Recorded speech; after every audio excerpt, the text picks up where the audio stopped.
Ben, pois moi boa tarde, moitas grazas a todos e a todas por estardes aquí. Como presidenta da CAPETI, da Asociación Galega de Profesionais da Traducción e da Interpretación, quería agradecer en primeiro lugar a organización do acto, a Consellería de Cultura e a Biblioteca de Galicia por permitirnos utilizar este espazo e poder facer este acto que ten pinta de tan interesante hoxe.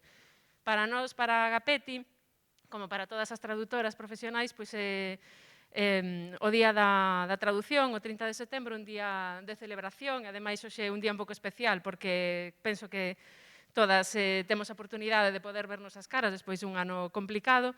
O acto de hoxe pois tamén nos permite falar un poquinho da visibilización da nosa profesión. Non? Para nós na Agapeti un dos obxectivos, como sempre, para mellorar un pouco as condicións de todas as persoas que traballan nesta profesión, agradecemos pois ter esta ocasión de escoitar estes dous compañeiros. Entón, pois, dolle a palabra a Anxo Lorenzo. Ben, moi boas tardes a todos e a todas e moitas grazas por vir. Iso primeiro, benvidos a este auditorio Neira Vilas da Biblioteca e do Arquivo de Galicia. Bueno, para celebrar este Día da Traducción, este 30 de setembro, cada ano lembra a existencia dunha parte importante do ámbito da edición e do sector do libro en todo o mundo, en case todos os sistemas literarios, e entre eles o galego. E cando pensamos en facer algo máis do que habitualmente facemos para lembrar este día, pensamos coa Asociación Galega de Profesionais de Traducción e Interpretación poder facer un acto a partir dun formato e dunhas persoas que a asociación estimase conveniente facer. E, bueno, nese sentido, quero agradecerlle a Iria esa disponibilidade para darnos este contido que nos parecía que por parte da asociación era o mellor que podía ser, que se nos indicase cal podía ser ese contido. E o contido é a conversa, a intervención que van armar Samuel Solleiro e Roi Vidal, que creo que non necesitan excesiva presentación por parte dos que estades aquí e das persoas que nos están seguindo tamén a través do streaming, escritores, traductores, músicos, ademais, a metade de Ataque Escampe está aquí, nestes momentos, e persoas, como digo, que fixeron a través da asociación unha proposta de intervención hoxe alrededor un pouco dese papel do traductor como persoa traductor literario, traductor en xeral, que se enfronta a un texto producido noutra lingua, que ten que verter a lingua que toca, a lingua de cada un, e un pouco compartir esa experiencia que polas caras que estou vendo aquí, moitos dos que estades aquí tamén sodes partícipes desta ferramenta que é a lingua e deste proceso que é o proceso de traducción e, en definitiva, imos ter a oportunidade de que armen esta reflexión sobre a traducción. E, simplemente, xa para rematar, estamos tamén no contexto da celebración do 10º aniversario da creación desta Biblioteca de Galicia e, por lo tanto, tamén estamos encantados de que nesa celebración do 10º aniversario desta Biblioteca de Galicia, por onde xa pasaron poetas, dramaturgos, narradores, ilustradores tamén, tamén ter oportunidade de que pasen por esta celebración tamén o ámbito da traducción, traductores e traductoras que tamén sodes, como digo, unha parte importante deste proxecto do libro e, desde logo, do proxecto da Biblioteca de Galicia. Así que, grazas por virdes e que pasemos unha boa sesión. Grazas.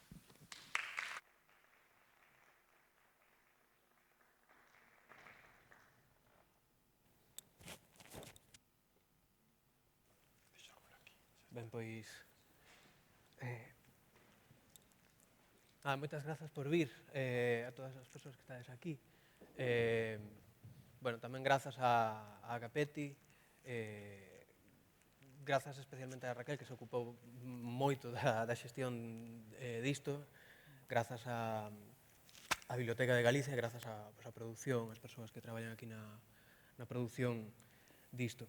E grazas a Roi tamén, que respondeu o meu convite, porque este acto foi unha cousa un pouco, non vou dicir, improvisada. É certo que eu sabía que ia ter que vir hoxe aquí, pero tardamos bastante tempo en saber en que consistía o acto, non? Cal era o formato. Entón, ao final, había moi pouquiño tempo, entón, o formato era que había que levar un convidado que non fose exactamente do teu gremio, ainda que un pouco sí, neste caso, pero de outra maneira,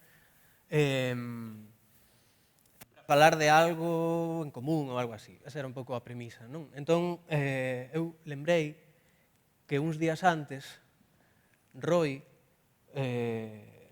Vidal é profesor, dramaturgo, investigador teatral, tamén é traductor, traduciu algunhas obras, sobre todo para representación escénica. En este caso, ele está traducindo, creo que entrega hoxe, ou entregou hoxe, ou non, entregará mañá a primeira hora, a obra, a traducción ao castelán da obra Doentes de Roberto Vidal Bolaño. Roberto Vidal Bolaño era o seu pai. Entón, uns días antes de ter que acordar este acto, Roy escribiume pedíndome consello, un consello que eu tampouco, creo que non chegamos a nada, non sei, logo nos dirán que quedou a cousa, pero é un consello sobre o título, sobre como se podía traducir o castelán ese título de Doentes, non? Que sería a mellor idea. Bueno, estuvimos falando así un pouco do tema. E despois pensei que podía ser interesante, non sei se había aquí antes unha... Se le dou o botón seguro que vai, non? Había moito tempo que non facía un PowerPoint destes. Era aquí. Pero tens que apuntar para fora, mellor. Aí está. Oh, pero isto non é. Este. Como Doentes ainda non está publicado en castelán, puxen a foto do libro en galego que tamén está aquí. Bueno, eu facía pouco tamén saíra publicado este libro, Noite fría e virtuosa, de Louis Gluck, publicado en Santa Pólvora, a traducción desta poeta estadounidense que lle deron este ano o premio, bueno, ano pasado, o premio Nobel, o ano pasado, non? Cando se dá o premio Nobel? En decembro? Creo que sí. Non sei, agora, a principio de curso. Sí, bueno, pero, quer dicir, xa é de 2020, vai. Ben, entón pensei que era interesante porque, é dicir, a diferenza, non? Entre traducir neste caso, a unha persoa que eu non coñezo absolutamente de nada, non? Que é o normal, é dicir, é o que facemos a maior parte do tempo os traductores e as traductoras, traducir a persoas que non coñecemos de nada. E como se podía contrastar isto coa experiencia de alguén que ten que traducir o seu pai. Interesoume isto, e interesoume tamén levando un pouco mellor a un terreo demasiado filosófico, se queredes, demasiado teórico, a esa idea da ausencia, non? De alguma maneira, sempre estamos o propio traballo e traducir algo a unha persoa ausente, a unha persoa que de alguma maneira non está, pode estar morta, pode estar viva, pero non só é ser unha persoa coa que teñamos contacto. Hai casos nos que sí, ás veces, non sei, supoño que estes traductores así como moi famosos ou, bueno, non sei, neste caso non. Non sei, vai. De alguma maneira, traducir un pouco, nese sentido, unha especie de ouija, unha especie de invocación de fantasmas ou algo así. As persoas que nos dedicamos a isto, pois somos unha especie de medium, de alguma maneira. Non sei explicalo, xa digo, é complicado. Polo menos é unha... A min, non sei, interesoume así como metáfora, parece unha metáfora bonita, que polo menos sempre, cando colledes un libro de traducción, así, que non sexa un manual, non? Un libro un pouco de teoría de traducción, sempre empezan con esa metáfora de traductor, traidor, non sei que, me parece unha trapallada, porque é como un tópico, non? É dicir, unha cousa así que xa está, xa vale, xa se dixo moitas veces e tal, e xa chegou. E o do medium, pois non sei, é como máis, de alguma maneira máis, non sei, algo diferente. De feito, ás veces o propio feito de ler unha traducción, unha obra traducida, pode ter algo que ver un pouco cunha especie de... Non sei, como... Hai un concepto así filosófico bastante complexo, non? De Derrida, creo, que se chama ontoloxía, ou non sei como... Ontologie, en francés. que como resumindo moito, como que no presente hai pegadas e rastros do pasado ou algo así. De alguma maneira, cando estás lendo unha traducción, hai algo así tamén. É como que estás lendo algo, pero hai algo aí de ausencia, da mesma sensación. A mí pásame moito, sobre todo lendo traduccións un pouco antigas, non? Cando lees unha traducción ao galego, por exemplo, anterior a normativa de 2003, ou cando lees estas traduccións ao castelán así antigas que poñen habíase ido, estas cousas, non? Que xa non sei, bueno. Non sei, por outro lado, pensar así estas cuestións filosóficas, eu son consciente, teño opinións encontradas, son consciente de que, de alguma maneira, o mellor non son estas cousas das que habería que falar, non? Das que deberíamos falar as persoas que nos dedicamos á traducción, sino que deberíamos estar falando de tarifas, de contratos, de convenios, non, neste caso. Pero estas cuestións máis materiais, e de alguna maneira o feito de que, por exemplo, en traducción literaria te podes permitir especular e falar un pouco destas cousas máis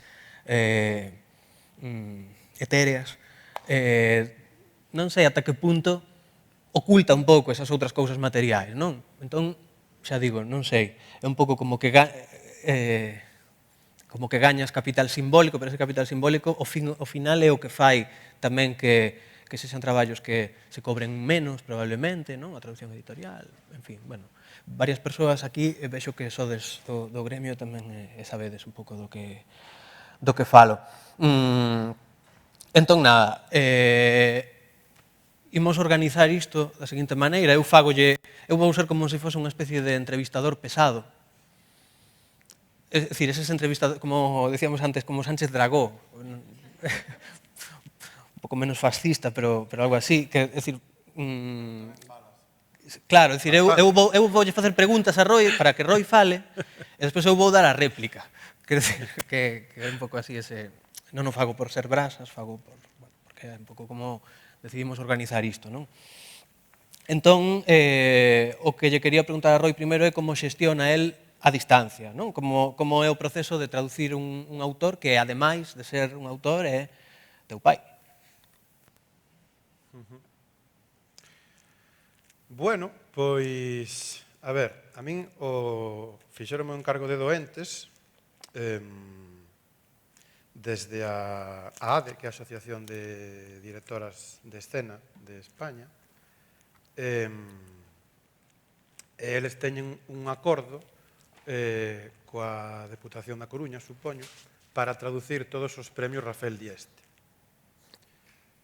Entón, cada ano, fan unha das traduccións. No premio Rafael Dieste, a mellor hai máis de 20 títulos xa en galego, non? É un premio de teatro que concede a Deputación da Coruña. E este ano tocaba doentes, por orde, porque meu pai gañou a segunda edición, que foi Días en Gloria, que lle encargaron a traducción e edición a outra persoa, e neste caso, encargaron a min. Decíame o director da colección, encargo a ti por motivos obvios. Non sei exactamente a que se refire. Pero bueno, supoño que se refería a relación paterno-filial. Ademais de que son filólogo e me dedico tamén ao mundo do teatro. Entón, os motivos obvios serían estes. Eu traducira, tamén por encarga, dous textos tamén teatrais, dunha serie de xente da Coruña que me coñeceron e me preguntaron se podía facelo e tal.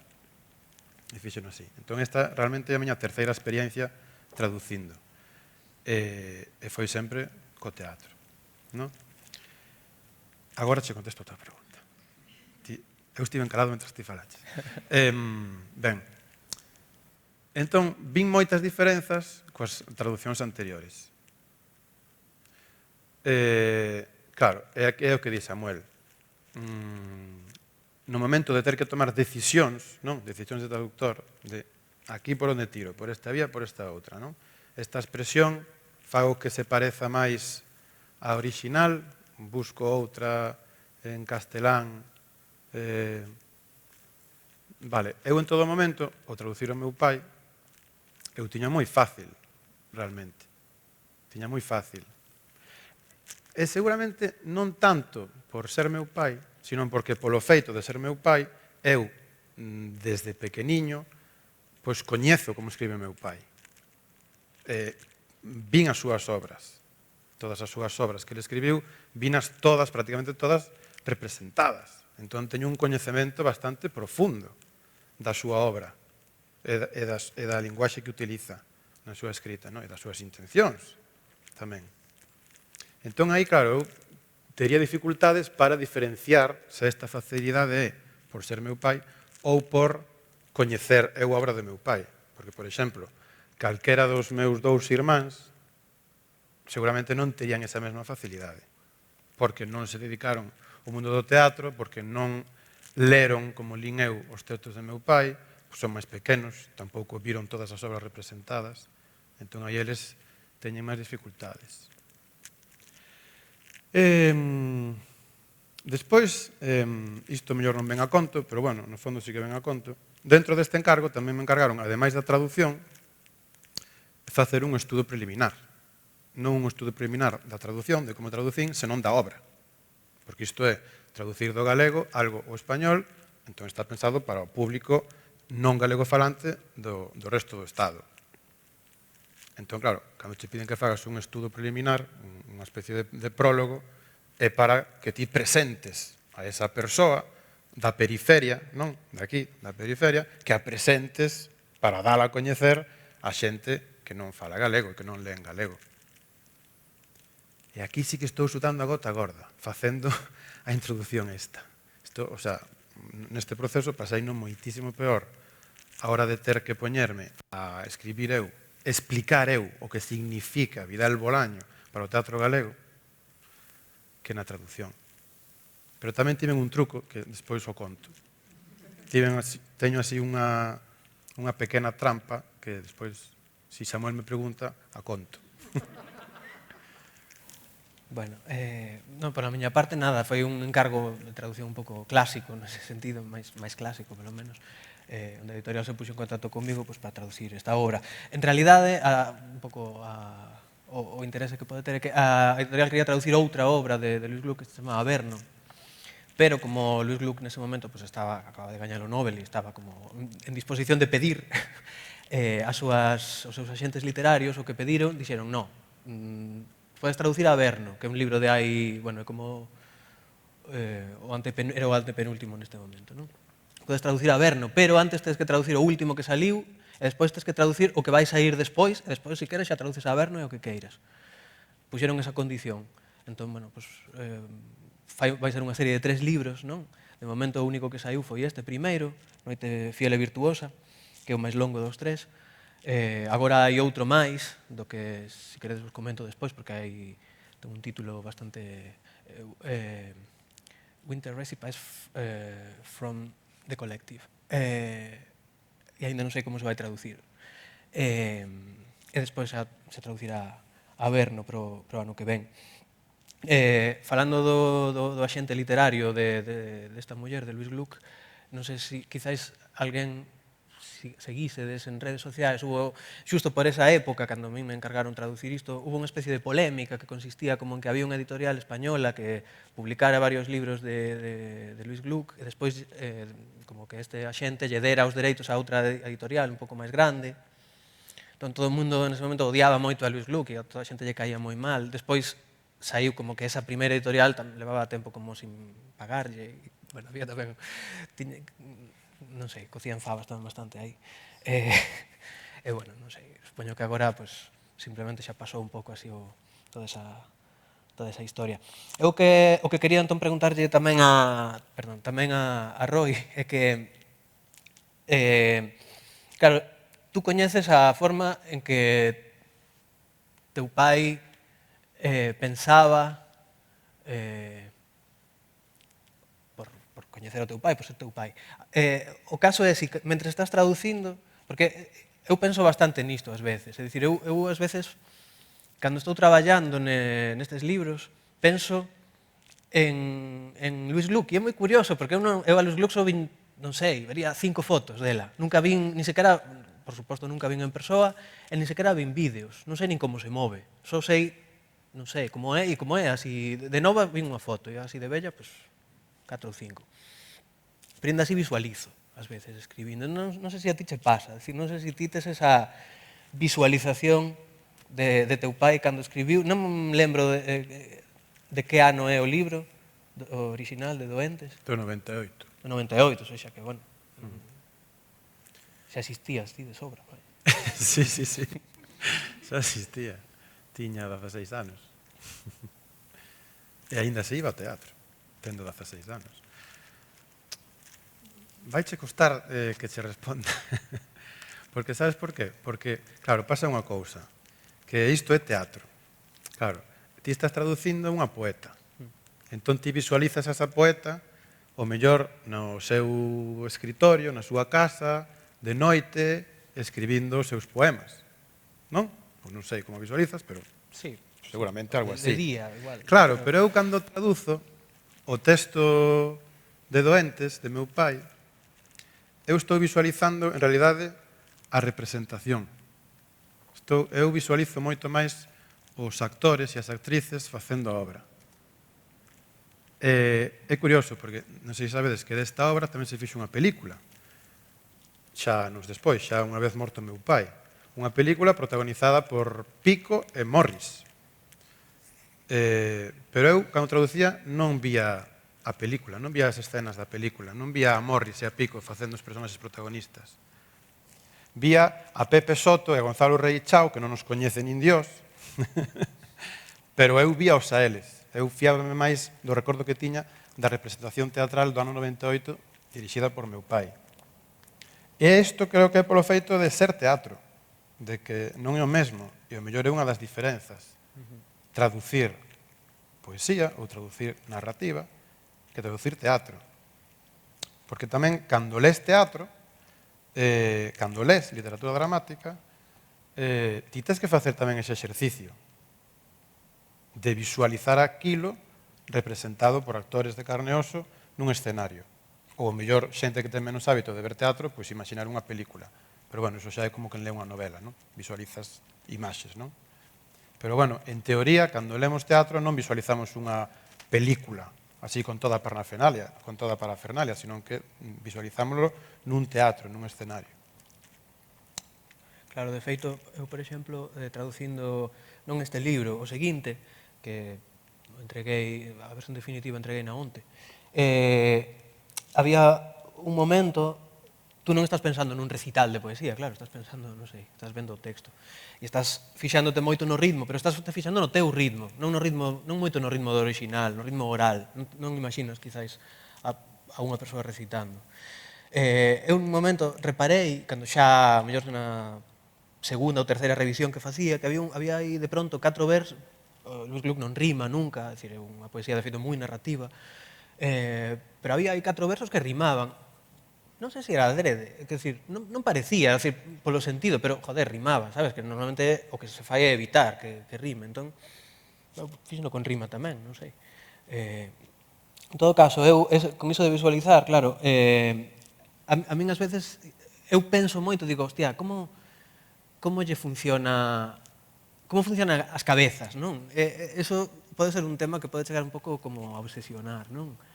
Ás veces ves algunha cousa, ao mellor, complicada, e dis, claro, que conexión, intentas como reconstruir, que conexión mental fixo esta persoa aquí? É dicir, por que fixo isto desta maneira? Non sei. Gluck, de feito, a veces escribe, entre aspas, mal, escribe como dunha forma un pouco desleixada. Obviamente é o seu estilo, non é que sexa, non estou dicindo que escriba mal. Pero pode chegar a ser un pouco difícil precisamente ese tipo de cousas. É un tipo de poesía que é moi... Tú cando a ves a primeira vez dices, hostia, isto é facilísimo, porque non é que podes facelo como se fose un pouco, non sei, unha novela ou algo así. Bueno, digo, como se fose unha novela, como se traducir unha novela fose facilísimo, pero quero dicir, un pouco con idea de narrar, pero de pronto hai algo que che saca, non? Un pouco. De feito, eu puxen algún exemplo, están moi mal escaneados e tal. Hai un poema que é un silencio cortante, que, como vedes, é longo, son 3 páxinas, pero nel hai bastantes das cousas que un pouco que teñen interés de comentar. Entón, había unha cousa aquí.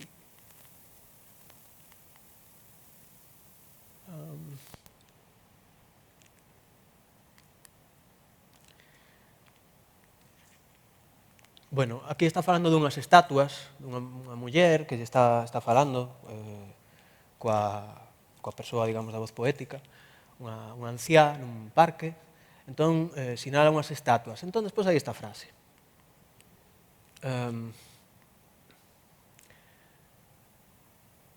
Xa renunciei a elas, dixo, pero nunca perdín o gusto polas viaxes circulares. I gave up on them, she said. Ela pon un punto aí. Entón, eu dicía, non sei, está falando das estatuas, sabes, como xa me dei por vencida con elas ou algo así, non sei. Eu falolles e como son estatuas non me fan caso, algo así, eu entendía así. Preguntei a un nativo, vi uno e tamén dixo, bueno, sí, é así, tal. Despois, relendo varias veces, chegamos á conclusión de que realmente, claro, o que renunciou é as viaxes circulares. O que pasa é que puxo un punto, non puxo unha coma. Cousiñas así é como que se fan, non sei, de alguma maneira pensar un pouco nestes procesos. E de feito aquí hai outro que é de outro tipo, pero isto probablemente foi o máis difícil de todo o libro, chegar a unha frase como esta: correct me if I'm wrong, que claramente corríxeme se me equivoco, corríxeme se me engano.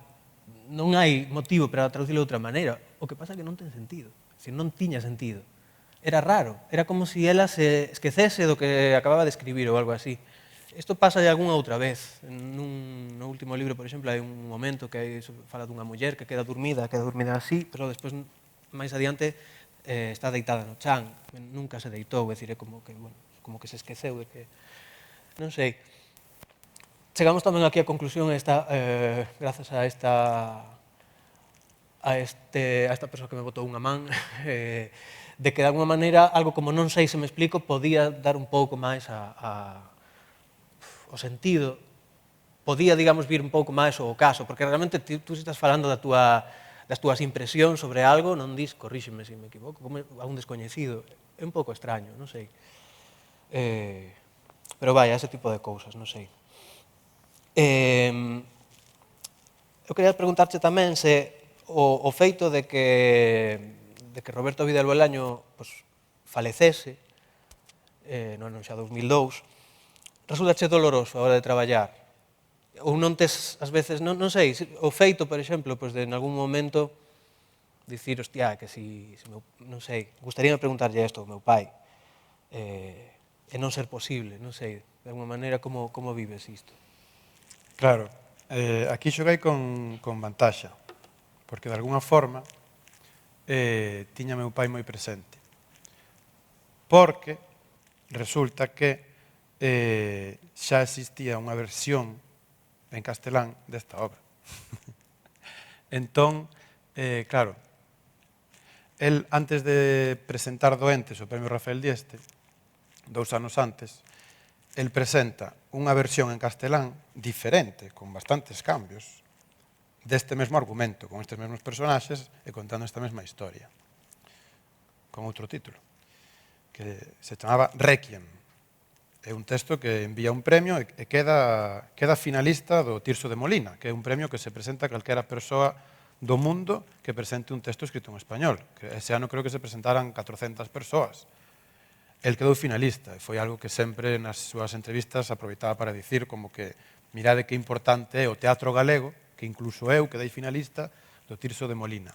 E dándolle importancia non por ser en español, sino porque a ese premio se podían presentar persoas de todo o mundo e de feito se presentaran 400 textos. De feito, a min cando me piden a traducción, eu acórdome de que existe este texto que está inédito, que é Requiem, unha versión anterior de Doentes, e eu digo, non paga pena que pase o traballo de traducir nada. Publicamos Requiem e publicamos Doentes. O que pasa que despois leo esa versión en teoría anterior, esa versión original en castelán, escrita por meu pai, chamada Requiem, e vexo que hai moitos cambios de un respecto do outro. Non son o mesmo número de escenas, pois cousas que en Requiem eran unha escena, aquí son 3, vai dividindo. Hai algunhas réplicas que anula, outras que cambia. Non moitos cambios, pero son cambios que están ao longo de toda a obra. Entón, claro, eu aquí teño un dilema. De feito, este foi o problema, que eu estive en todo o verán, eu tiña de prazo primeiros de setembro para entregar isto. Primeiros de setembro. E avisáronme o mellor en por marzo, abril ou así. Teño tempo de sobra. Ademais, teño Requiem, que xa está. Publicamos Requiem, que é a versión original en castelán, e Doentes, e así xa non teño que traducir. Entón, pasei o verán con esta idea. Logo, cando xa chegou o momento no que iba a cumprirse o fin do prazo, xa cando iba acabando agosto, foi cando, veña, teste que poñer. Tiñas outra pregunta que era sobre a procrastinación tamén, non? Bueno, teste que poñer, inda que faga sol, tens que encerrarte, pasar da familia e poñerte a traballar, tal. Pensando sobre todo no estudo introductorio. Pero bueno, lin isto, lendo tamén bibliografías sobre a obra de Albolaño, vexo xente que comenta que Requiem e Doentes non son a mesma obra. E eu, Dios mío, como que non son a mesma obra? Non, hai diferenzas, tal. Entón, bueno, leoas e digo, pois efectivamente, o que eu tiña previsto non se pode facer. Porque a min pedíronme unha versión, o sea, unha traducción ao castelán do texto que gañou o Rafael Dieste, non do que gañou o Tirso de Molina, ou seja, da versión galega. E ademais entendo que a versión galega, que é 2 anos posterior, é unha versión mellorada. É mellor. Aí sí que penso no meu pai. Que preferiría el? Non o sei, pero bueno, eu imagino, non? Que preferiría el? Que se publicase ese inédito, Requiem, que ele escribiu en castelán, non? Ou que eu fixese unha traducción. Entón, bueno, ao final, o que decidín foi facer a traducción, pero non desde o que a min se me ocorre, desde as miñas decisións como traductor, senón copiando Requiem. Todo o que é igual é de Requiem. Entón, estou resucitando o meu pai, de alguma forma. Vale? Ese documento que teño aí, xa está, xa me sirve. Entón, a maioría das cousas non tive moito problema por iso, porque tiña ese original xa na lingua meta que se me pide, xa o tiña feito. O libro é bilingüe, a edición. A edición é bilingüe, sí. É bilingüe, vale. Pero bilingüe... Vai o original galego, Sí. que gañou o Rafael Dieste no 98, e logo o que presentou, que é a miña traducción. Pero, vale, están como un por la parte de diante... No. Están lado a lado. Claro. Sí. Vai un e despois o outro. Non é Un unha e despois edición, o outro, claro. non é unha edición Non é bilingüe como como as de poesía. Xa. No, van os dous publicados. Primeiro un e despois o outro. Claro. Sí, nese sentido non creo que ninguén se poña a comparar, porque é complicado. A non ser algún traductor, mellor, como a vos, así frikis, que se poñan a ver que tal traduce Roy Vidal, que non é traductor, a ver que tal traduce. Pero é moi disuasorio, xa que te poñan ao final, para que non fagas iso. Sí, claro. É tranquilizador, porque a min Claro. isto ponme nerviosísimo, de verdade. É dicir, é que joder, ia estar o poñendo aquí así para todo o mundo e tal, e deixalo posto, incluso iba a pagalo, sabes, dábame ganas para que non estivesedes aí mirando. Porque como que de alguna maneira te condiciona, non? Traduces un pouco diferente, creo eu. Se sabes que a persoa o lector, a lectora vai ter o lado inglés, además sendo inglés, non? Que máis ou menos, que máis que menos todo mundo entende un pouquiño e tal. Entón, como que de alguna maneira tes mellor máis medo de tomar decisións arriscadas, de alguna maneira, ou cando as tomas, como que, non sei. É un pouco, pero bueno, é normal, é dicir, son unha forma de publicar que está ben. Agora, por exemplo, estou traducindo, bueno, isto é un traballo distinto, pero estou traducindo un libro que escribín eu para a mesma editorial, o castelán, do galego ao castelán. Entón hai un momento que se fala do raxo, é así como unha frase, o raxo. Entón, claro, a min interésame moito saber, e o editor ainda non o decidiu, interésame moito saber se vai ser monolingüe ou bilingüe, porque se é monolingüe, claro, se é bilingüe, como traduces o raxo? El lomo. Sabes, quero decir, el lomo, o sea, sí, máis ou menos di o mesmo, supoño que o corte varía, pero bueno, pode valer, pero non soa moi solemne, non sei, non? Sin embargo, se o libro é monolingüe, podes poñer, non sei, la carne ou algo así, queda tamén, ten certa potencia. Bueno, non sei, estou indo así un pouco polas ramas. Pero isto ven un pouco o caso, porque tú, por exemplo, tamén escribiches algúns libros, tanto de teatro como de poesía, de outros xéneros, non? Unha biografía tamén do teu pai, que é moi interesante, por certo, se non a coñecedes. Os outros tamén, non? Bueno, nosotros tamén, pero o que se espera dun libro de teatro ou de poesía é que sexa interesante. O que se espera dunha biografía, sobre todo dun autor que lle dedican as letras galegas e que cumpra o papel, sabes, que se lea ese ano un pouco e tal, e que despois... Pero é un libro que está moi ben, que ten máis que ver mellor con certas... Sí, no, ten razón. Sí, non sei, cunha forma de novela autoficcional ou algo así. Está moi ben, non sei, é de 2013 e Comprade. tes oportunidade de comprar. Xa sabedes, están en edicións positivas. Sí. Fora de portas. Eu creo que xa de segunda man xa o debe haber, porque sempre pasa con eses libros. Pero bueno, como coñeces tamén o proceso de escribir desde o lado de quen escribe os libros, ás veces, ou a min pásame polo menos, escribes unha cousa e non sabes moi ben o que significa, non sabes moi ben por que após, simplemente após porque dices, bueno, isto sona ben e tal. Claro, pero despois iso pode, para a persoa que traduce, pode ser un problema. Non sei se ás veces pensas en algunha pasaxe que che resulte difícil, non sei se pensas dicir, isto igual isto non significa nada. Non sei tamén se che dá o caso, porque o mellor non é o mesmo o ser de dúas linguas máis próximas. A ver, neste caso non. Neste caso ese problema non o tiven, porque isto é un código moi realista, é teatro que parece cine, enténdese moi ben, é moi amena, moi divertida, podes comprala. Quero dicir, non hai unha escrita así tan libre. Hai moitísima verosimilitude, sabes? É moi mimético. Ora parezco profesor de teoría do teatro, que son. Entón, non houve moitas dúbidas nese sentido, de cousas que digas por que puxo isto. Sobre todo porque, claro, sempre xogaba coas dúas versións escritas por él, sabes? Entón tiña a súa versión galega que saiu publicada e a versión inédita castelán, pero escrita por él tamén. Entón sempre que tiña dúbidas tiña esa axuda, sabes? En todo caso, hai algo que hai moito neste libro, que teño un vistazo estes días. A mes non sei se é algo que fixeron en positivas agora para esta edición ou xa estaba na edición original, que no libro utilízanse moitos castelanismos. O libro segue unha estrategia que creo que facía bastante teu pai, e que creo que, bueno, non é, quizás a día de hoxe non se fai moito, pero pareceme bastante interesante, ou polo menos que é algo que che leva a mellor a outros sitios, que é, digamos, de alguma maneira, admitir ou recoñecer que certos rexistros do galego coloquial recorren ao castelán. Entón, en algúns momentos, as persoas aí din coño e din, non sei, por exemplo, cando son palabras difíciles, a veces as din en castelán, e aí en positivas o poñen todo eso en cursivas.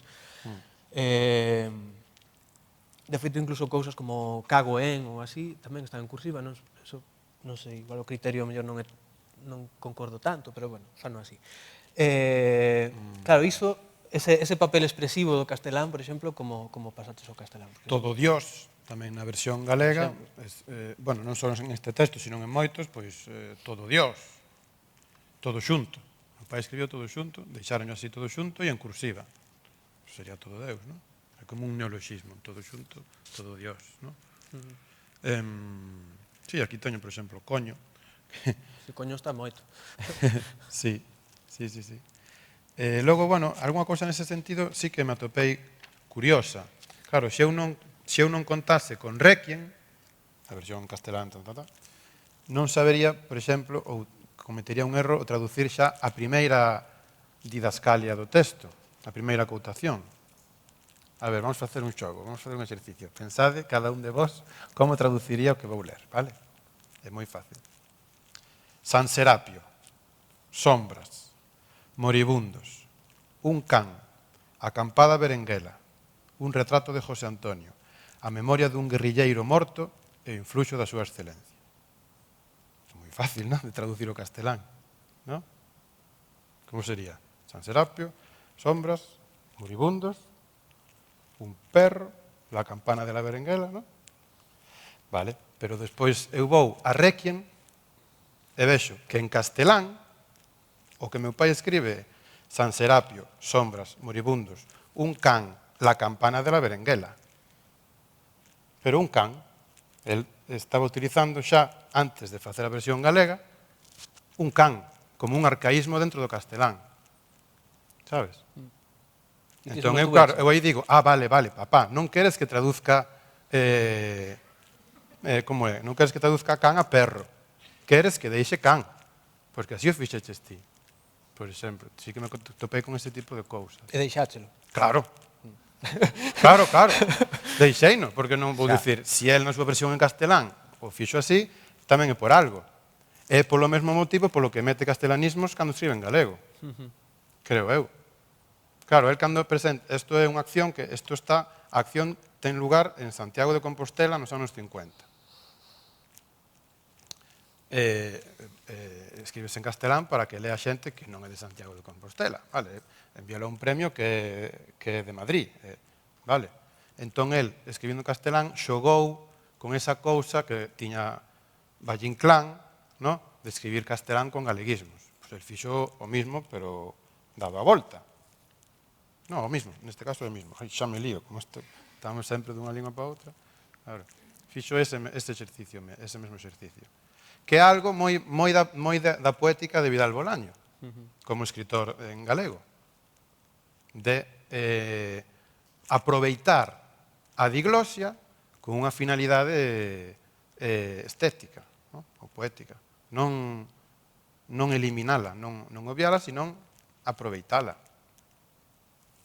No caso de Gluck, quizá é un pouco equivalente, mellor, a ese trazo así en canto a complicación, son as ambigüidades. Sobre todo as ambigüidades relativas ao xénero, relativas ao número en algún caso, pero o do número é máis complicado de explicar, pero do xénero sí que se pode entender mellor aquí. Para empezar, neste libro, é un libro bastante gordecho, ten así, poemas en prosa, que son, ten poemas así de varios tipos, uns máis longos, uns máis curtos, e ves que a voz poética vai cambiando, que non sempre é a mesma. Ás veces está en masculino, pero moitas veces non está en masculino. Ás veces está en feminino tamén, moitas veces non está en nada. En inglés xa sabedes que é moi fácil escribir mantendo un xénero neutro, non? Se non hai pronomes, prácticamente o resto das palabras, salvo algúns sustantivos sí ou adxetivos, pero a maior parte non teñen marcas de xénero. Entón é moi fácil escribir un texto sen saber se quen fala é un home ou unha muller, ou se hai que utilizar formas masculinas ou formas femininas. Claro, isto en linguas románicas é bastante máis difícil. En algúns casos, ao final o que había que facer era reparar nuns cantos poemas onde o narrador era unha especie de pintor, que sí que era un home, porque en algún caso había un pronome, e era sempre o mesmo personaxe, non? Entón, dixen, vale, os poemas onde está este personaxe, que están narrados por este personaxe, que onde hai experiencias que, digamos, que teñen un pouco que ver cun pintor, estes van en masculino. O resto, en principio, van en feminino, ainda que había, por exemplo, un poema que eu pensaba que tiña que ir en feminino, un pouco por defecto, pero o editor pareceulle que era mellor que fose en masculino porque pensaba que tamén era o pintor. Eu non o vexo moi claro, pero bueno, chegamos un pouco a ese acordo. Tampouco pasa nada por poñer ese en masculino. Este poema era unha mágoa tomar esa decisión Ao final hubo que... En inglés non hai ningunha marca. Eu creo que unha muller, pero que non hai esa marca. Había este verso.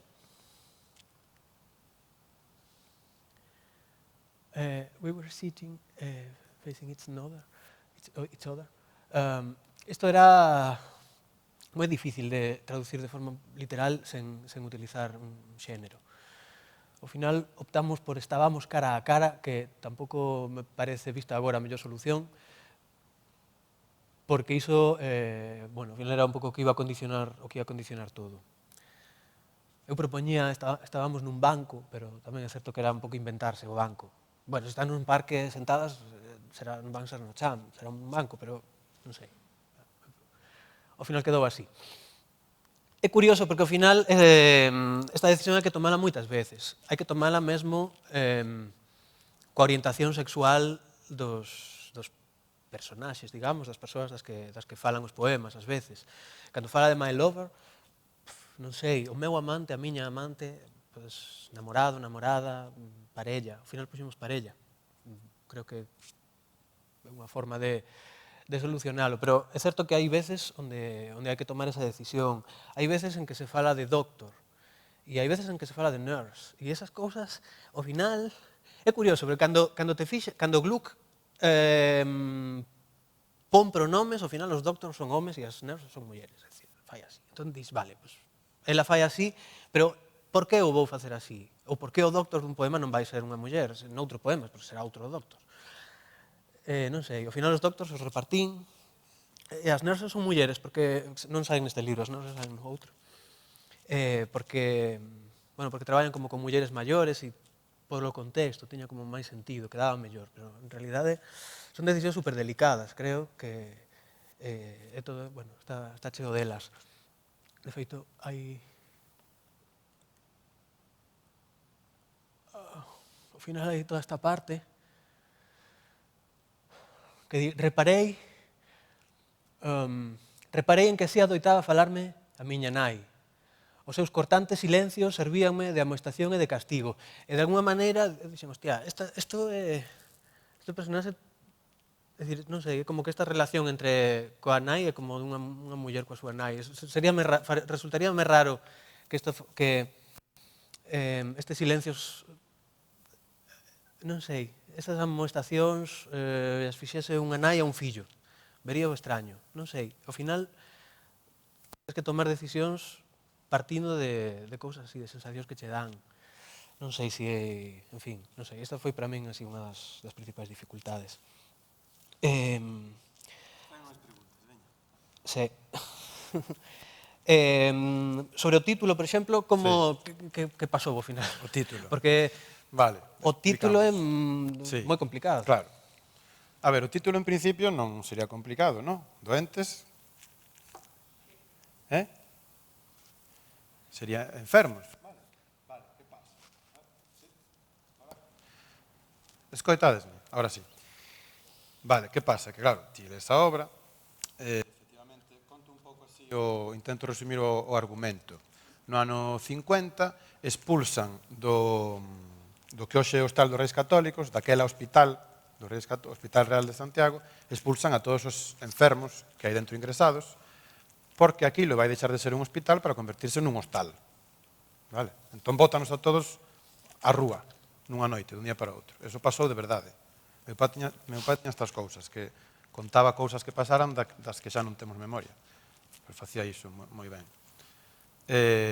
Entón, Compostela, esa noite, está chea de doentes, de enfermos que os botaron do hospital, vale? E non teñen onde ir. Teñen tise, fai frío, en inverno, vale? Ben, pero cando ves a branteira, daste conta de que ese título é porque os dous protagonistas, don Valeriano e Cañete, que son destes enfermos que estaban ali ingresados e que foron expulsados, non sei se facer spoiler ou non. Non sei, pero bueno, eles teñen moita rabia, teñen ganas de vingarse do sistema, do franquismo, vale? Que foi o que, da clase médica, que foi o que ao final os expulsou. xa empeza a primeira intervención xa de don Valeriano, que é o protagonista, bueno, unha das primeiras. Dille a monxa que o expulsa: se non fose polo respeto que María todo lle teño e porque inda profeso o credo carlista, porque cura el, ademais de xurar, blasfemaba, é tal o oprobio que se me fai que un me cago na Santísima Trinidad que puxese a tremer as volutas todas desta santa catedral que nos contempla, non lle viría nada mal o caso. Empeza así cabreado, xa. Sabedes? E, bueno, de feito, queres que faga spoiler ou non? Sí? Uf. Vale. Bueno, polo medio da obra, eles cambian de obxectivo. Primeiro teñen un obxectivo que é sobrevivir, taparse, pero polo medio da obra deciden que, como se enteran de que cando amañeza vai vir Franco de visita a Santiago, eles, o seu obxectivo vai ser matar a Franco. Eso xa forma parte da ficción, non, eso xa non é histórico. Non? Entón, claro, doentes non é só enfermos. Doentes é tamén cabreaos, rabiosos. Eso é doentes, non? Tamén. O título, no fondo, é nese sentido. Sabes? É máis no sentido de... que de... Sabedes? Entón, claro, aí dixo... Eu entón, claro, unha vez que me sei nisto, digo, non pode ser enfermos, porque enfermos non recolle esa rabia. Ademais, como, bueno, lín algún artigo que falaba da animalización dos personaxes en doentes, a presenza dos cans, non? Na primeira escena hai un can que ladra, é como moi simbólico. Recordábame o final de Dogville, que tamén hai un can que lle ladra a cámara, non? Temos en galego a expresión can doente. Entón eu dicía, enfermos non, voulle poñer rabiosos. Rabiosos. O can ten a rabia, os cans que teñen a rabia teñen así, non é só unha enfermidade, senón que é algo que os fai estar moi agresivos. Vale, entón dixen rabiosos. Te quedou rabioso. Entón, mandei unha sapa a Samuel eso foi antes, vale. Como amigo traductor para dicirle, que te parece isto? Vale, entón deume as súas valoracións. Logo a miña muller tamén opinou. E claro, ao final vin que rabiosos era como explicitar demasiado ese dobre sentido de doentes. ¿No? En rabiosos, claro, que en vez o título, pois non lle estás dando ninguna información sobre os enfermos. Que rabiosos é alguén que está rabioso, pero non enfermo. Entón, vexo moi complicado. No? Entón, bueno, o consello de Samuel foi... O consello collido con pinzas, Pero, bueno, tamén foi algo que pensei eu. Dixen, mira, sabes no que pensei? Pois no tópico de traductor e traditore. Claro, pensei niso, digo, non podes, o sea, é imposible. É imposible traducir exactamente todas as connotacións dunha palabra noutra lingua. Non podes, sempre vas ter que renunciar a algo. Non sempre, pero neste caso, sí. Entón, que? Como lle chamamos? Que título lle poñemos? Tiña outras opcións.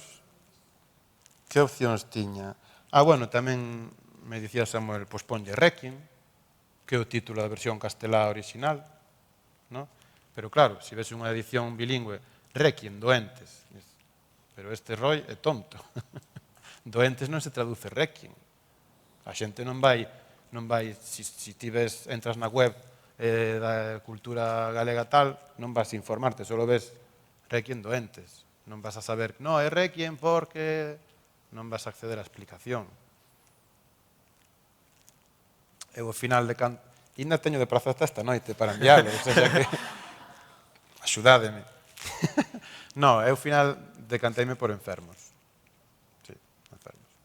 Outra opción que daba era deixar o título en galego, pero tamén é un pouco raro, non sei. Sí, Como se fai ás veces nas películas ou así. Claro, el falaba... Neste caso, tes a facilidade de que entendo que tes a liberdade total, non hai como un editor de alguma maneira que decide... Eu ainda non yo enviei o editor. Claro, pero aí o editor, neste caso, tú és tamén un pouco editor. Sí, eu son un responsable editorial, pero... Da edición. Pero, bueno, hai unha persoa que é a que dirixe a colección. E todas as publicacións da ADE. Claro. Non sei se ele opinará, non creo. No meu caso, no título, hai un... Noite fiel e virtuosa, tamén é un xogo de palabras, porque noite, en inglés, night, entón xoga tamén nun poema xoga con iso, é como un neno que se confunde con knight, con K antes, non? Que é como cabaleiro ou algo así, entonces cabaleiro fiel e virtuoso, como está lendo libros de caballerías ou algo así, e xoga, bueno, confunde o co da noite.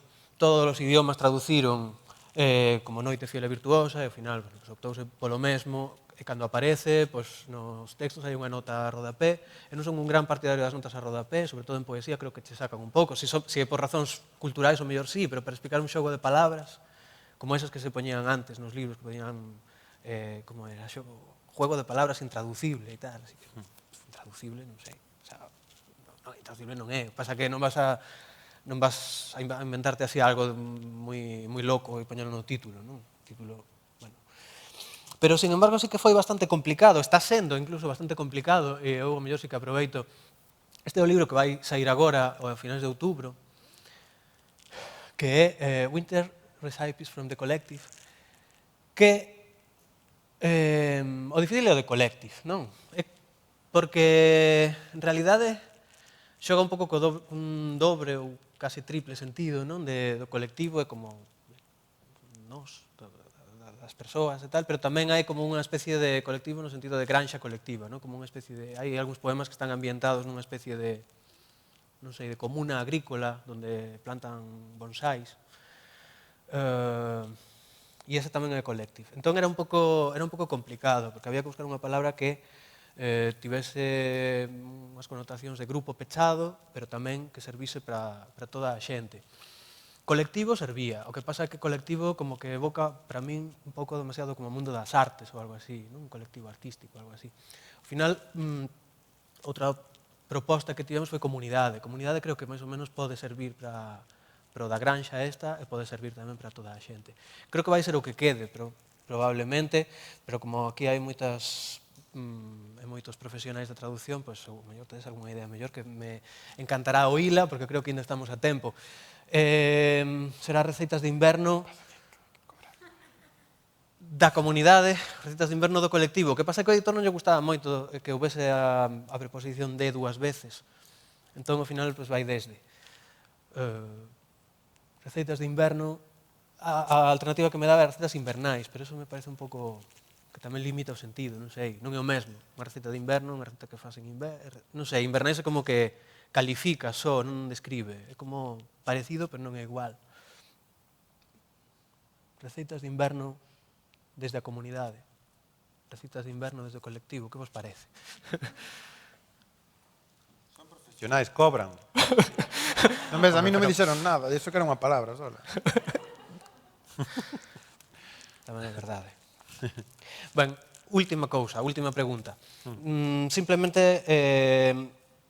Cando puxemos o título, Contigo na distancia, que sabedes que é un bolero, que se buscades en YouTube aparece que é de Luis Miguel, pero como case sempre que buscas un bolero sale Luis Miguel, pero sempre hai outros que o cantaron antes mellor, ou, bueno, de outra maneira, que é Contigo en la distancia, non? Entón, no bolero Contigo en la distancia hai un verso bastante bonito, é moi bonita esa canción, non sei se vos gustan os boleros, pero hai un momento que é moi emocionante, que dices que te has convertido en parte de mi alma. Que eu emociono. Solo dicilo agora xa me estou medio un pouco emocionando. Pero é como que tú notas eso cando acabas de traducir un libro. Notas que ese libro xa forma parte de ti de alguna maneira. Como estableces o afecto, digamos? Como xestionas o afecto cara a un libro que acabaches de traducir? Sí, de alguna forma sí que o noto. Con este libro xa tiña moito afecto, claro, por razóns obvias, pero cos outros, por exemplo, un deles era, bueno, un era unha peza breve de Tennessee Williams, que xa é un dramaturgo, bueno, consagrado, tal, non? Máis coñecido no mundo que Vidal Bolaño, vale? Pero era unha peza breve, non era destas coñecidas. Pero outro era un dramaturgo madrileño, actual, unha obra de dous personaxes así, pequena, que se eu a lese, se me dan a ler, diría, bueno, pues, vale, está ben. Pero despois de traducila, como que me cambiou totalmente a imaxe que teño desa obra. Porque, claro, o traducir é como que les, pero les super despacio e con moitísima máis atención. Non lees para pasar folla rápido, non podes. Claro, tens que pensar en cada frase. Tens que pensar si reconstrues esa frase, sobre todo, no? Pero en teatro, tens que pensar en como vai soar eso dito en galego, como vai soar para xente que non o vai poder reler, sabedes? Entón, aí sí que me pasou, de como que deixarme atrapar moitísimo máis por ese texto. Non sei se é algo que, claro, que pasa sempre, ou que só pasa con certos textos que teñen un nivel suficiente de calidade, non? Pero sí que sentín iso, que o feito de traducilo me axudaba a aprecialo moitísimo máis. E non é tanto por unha cuestión de cariño, porque o traducín eu, sino porque realmente, desde a posible objetividade que teña cada un, pois vas vendo que, pois ten o seu intríngulis, inda que non me pareza, no, como que penetras dentro o que sustenta ese texto, no que non se ve nunha primeira lectura. E en Doentes, sentín algo parecido, pero a un nivel moi xeral, como que traducir Doentes axudoume a coñecer moitísimo máis profundamente como escribía meu pai. Certas cousas que eu xa máis ou menos sabía, pero sabía tamén porque lees cousas que di a historia da literatura, cousas que di a crítica, tópicos que se din, pero aquí velo e establezco asociacións con outras obras nas que vexo cousas parecidas. Non sei se contestei a pregunta. Creo que sí. En todo caso, estamos un pouco enriba da hora, non sei se vos queredes comentarvos algunha cousa, ou preguntar, ou preguntar algo, ou observar, ou darnos respostas ás preguntas, aos consellos que pedimos, ou algo diso. Hai un micro por aí.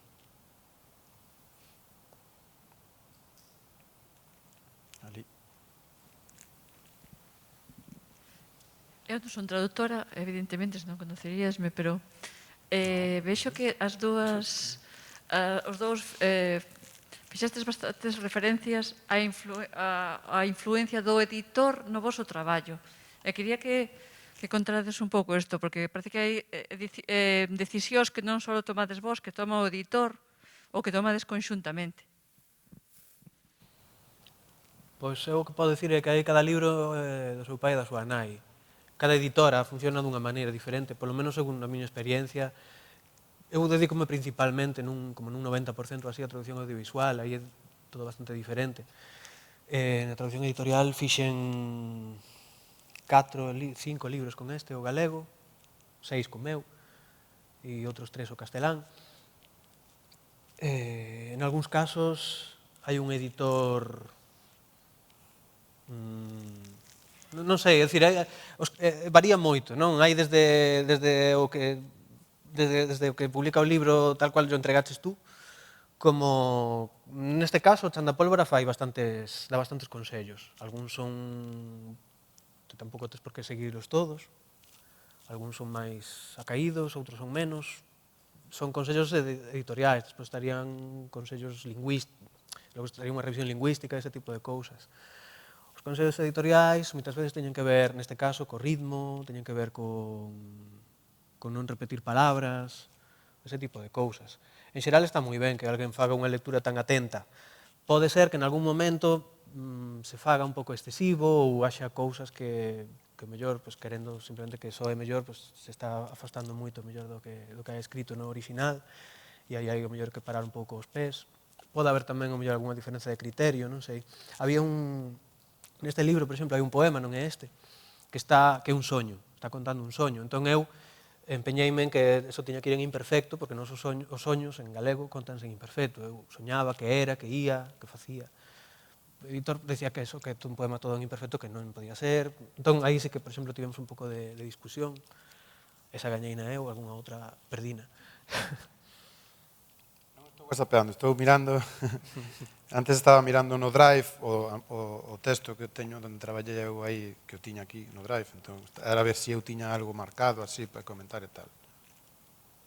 E agora estaba mirando unhas outras obras que traducín, pensando nesto do editor, e as outras dúas obras anteriores non eran para publicar, non se publicaron, pero eran directamente para unha compañía que iba a representar eses textos. Entón, claro, a xente que me pediu esa compañía, pois, no fondo eran editoras, ¿no? Elas terían a última palabra. E a verdade é que me deixaron facer o que quixen. Fixen cousas como pois situar na obra de Tennessee Williams, que non sei que preguntas para un loro, non sei, non me acordo o título. A obra de Tennessee Williams, que está situada en Nova Orleans, pois eu situei na Coruña, que é onde se iba a representar a obra. Decisións que son medio de traductor e medio tamén de dramaturxista, de adaptar unha obra de teatro a un contexto, si queres. Vale, podíano facer en Nova Orleans, pero bueno. Falei con eles, dixeron que sí, que estupendo. E a outra, que traducín tamén con eles, na versión en castelán falaban así nun argot juvenil, castelán, madrileño, entón aí eu propúxenlles recurrir ao Coruño. E gustoulles moito. Entón, o argot que utilicei, o argot juvenil galego, construíno a partir do Coruño. Tamén porque a acción tiña lugar na Coruña, na versión galega. Vale, había referencias á cidade tamén. Entón, tiña moito sentido. Eu utilicei nunha vez, digo, conto con un pouco de vergonza, porque levaba pouco tempo traballando daquela, nos subtítulos dunha película que se chamaba Girlhood, que era unha película ambientada como nos suburbios así de París. Entón falaban francés moi coloquial, tal. Entón, bueno, para representar un galego urbano, coloquial pero urbano, tirei un pouco algunhas palabras de aí, que creo que está ben, o que pasa é que en algúns casos igual foi, sabes, puril e esas cousas quedaron un pouco raras. Creo que houve xente que non entendeu ben. Claro. E é certo que a día de hoxe, que teño máis experiencia, creo que os subtítulos non poden ser tan expresivos, salvo que requira, non sei. Pero bueno, eso xa é outro melón, un melón que non é por que abrir agora. Non sei se queredes comentar alguma cousa máis.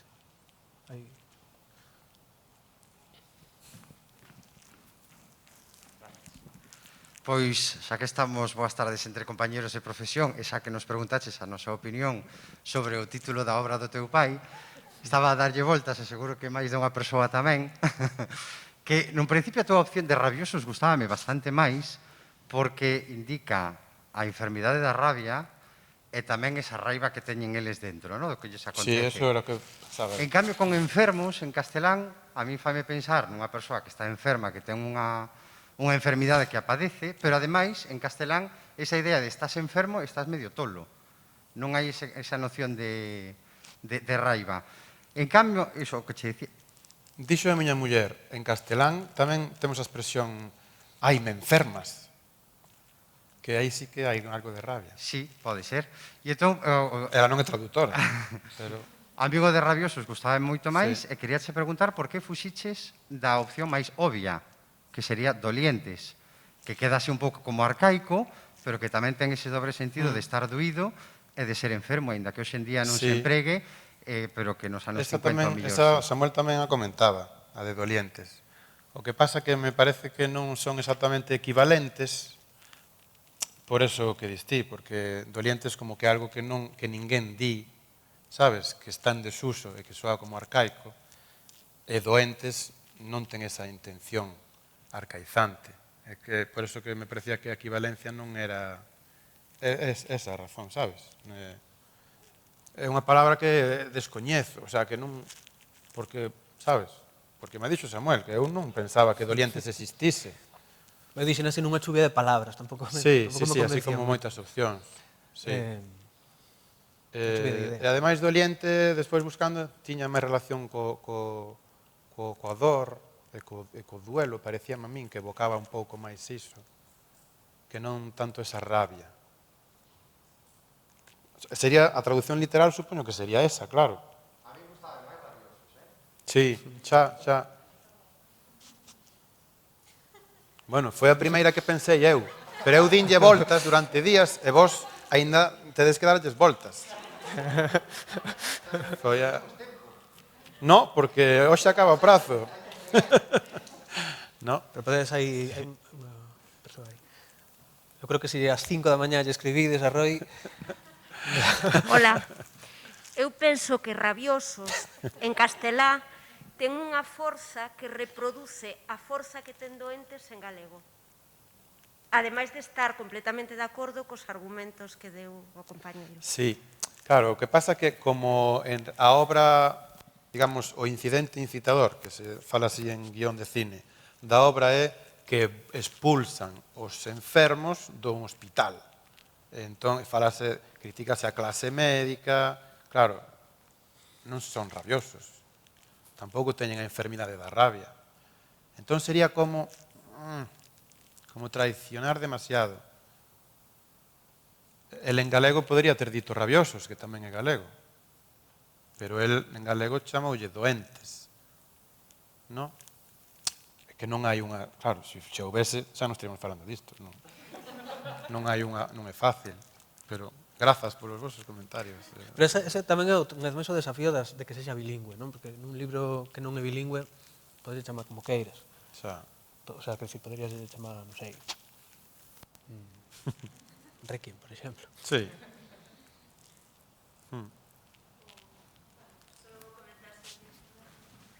Era para o streaming. O típico, como estamos todos aquí dándolle voltas, como nos encanta.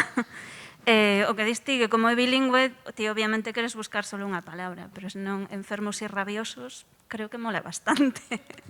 Claro. As dúas, sabes? Sí, Tes os dous sentidos, sí. é un título con forza, pero no momento en que tes ese texto Sí.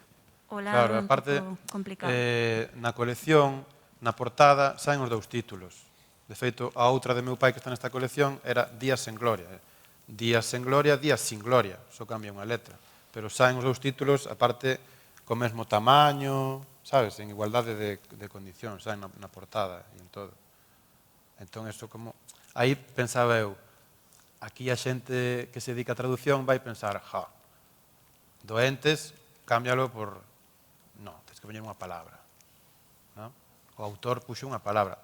E, ademais, claro, as obras de meu pai, moitísimas delas son unha palabra. Rastros, criaturas, anxeliños, doentes, animaliños.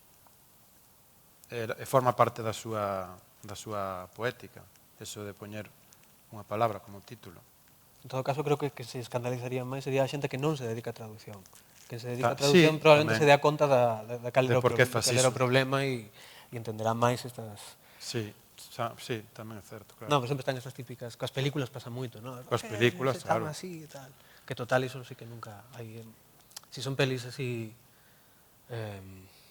importantes, o sea, non da igual que non fai o traductor, non? Hai un equipo que xa di como se ten que titular. Sí, Samuel tamén me decía, pois deixao en doentes, deixao en galego.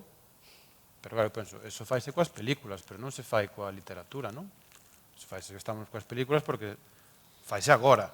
Sí, logo pensamos algún caso, debe haber algún caso, pero é certo que non é...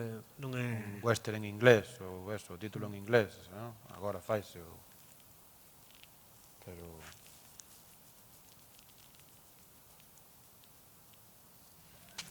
Alguna cosa máis?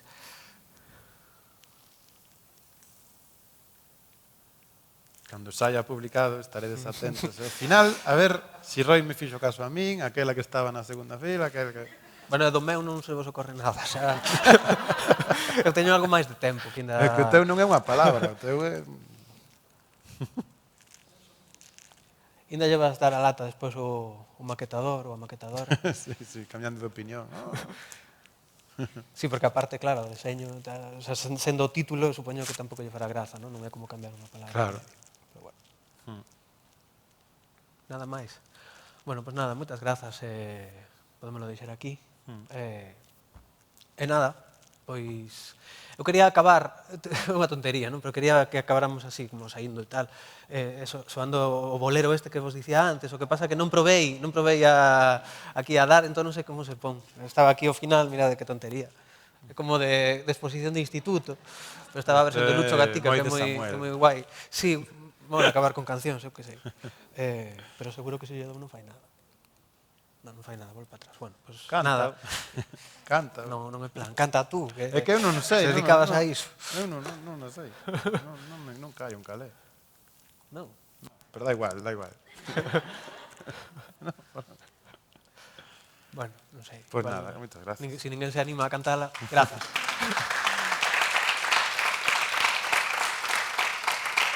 Bueno.